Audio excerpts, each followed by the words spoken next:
Mr. Bogart. Glad to be back. You said it. Both did a swell job. Mr. Bogart. Now, give us a lot of good How was your trip? How are our boys doing? Our boys are doing a great job. On our trip overseas, my wife and I saw thousands of American boys in Africa and Italy, and you can be awfully proud of them. But as the Allies are getting ready to leave Mihailovich, it turns out they need him more than ever. American planes that bomb Hitler's last remaining oil fields in Romania are shot down by German air defenses over Serbia on their way back to Italy. Mihailovich is the only one who can rescue them. And the briefing officer explained all the details about the mission and the altitude we would bomb at and so on and so forth. Then he made an interesting comment. And he said, if you have to bail out over Yugoslavia, stay away from the Chetniks and seek out the partisans, because the Chetniks are collaborating with the Germans. Of course, nothing could be further from the truth. What do you want me to do with them, said Mihailovich. What do you want me to do with them? And that's when Bora made the contact with the Americans, that we had the American airmen there. So that was, that's really, we knew that first. I knew that first. Gospodar Jevremova, number 5. This is where my family lived in Belgrade. In 1944, my father left here to go to Ravnogora to join with Mihailovich. And he was there during the rescue of the airmen. Years later in the U.S., he met the man responsible for that rescue, George Vujnović. This was the last interview he ever gave. U Bari sam postao šef za operacije. Za sve te avione I podučavanje I treniranje I sve planove. It was just so well planned by George Vujnović. He was the architect of this great escape. Kad su Englezi to saznali, oni su rekli Churchill da ne može da Vujnović ide kod Draže.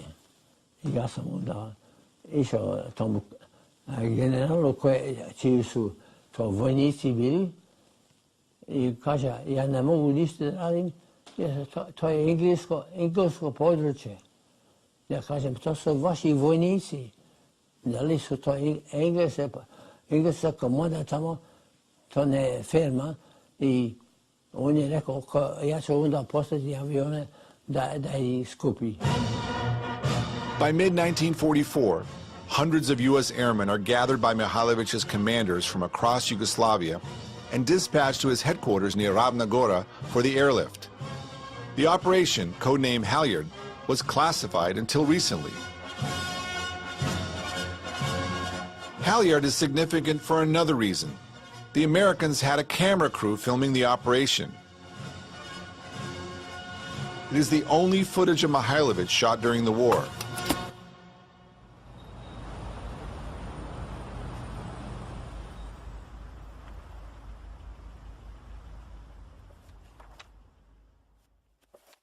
Archivist Bonnie Rowan discovered the footage at the National Archives in Washington, D.C., 70 years after it was filmed. At NARA, I work with paper records, I work with photographs, but mostly I work with motion pictures. And when there was nothing that I could find in motion pictures, I went to the paper records. And the paper records are very strong in talking about the various people who worked with Mihailovich, what he was accomplishing, various reports from the Office of Strategic Services. And so up to a point, they were very, very positive. And now we found the film.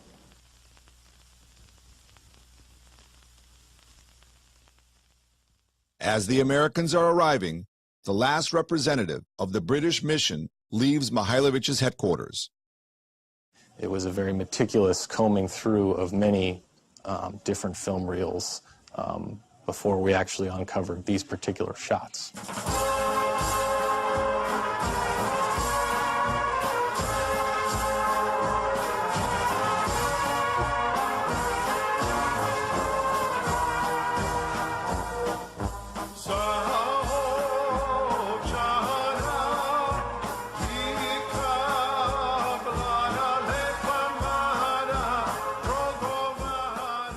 The films give visual evidence of American Special Forces interaction with Mihailovich and some of his crews during the Operation Halijard.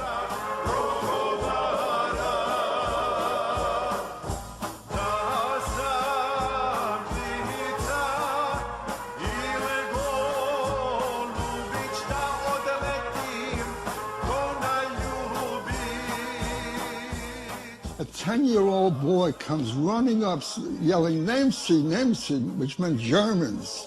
So the chetnik that was with me handed me a homemade hand grenade. I don't know whether I was more frightened of the hand grenade or the Germans. And we went up into the hills, and 2 minutes later the Germans came by, 2 truckloads.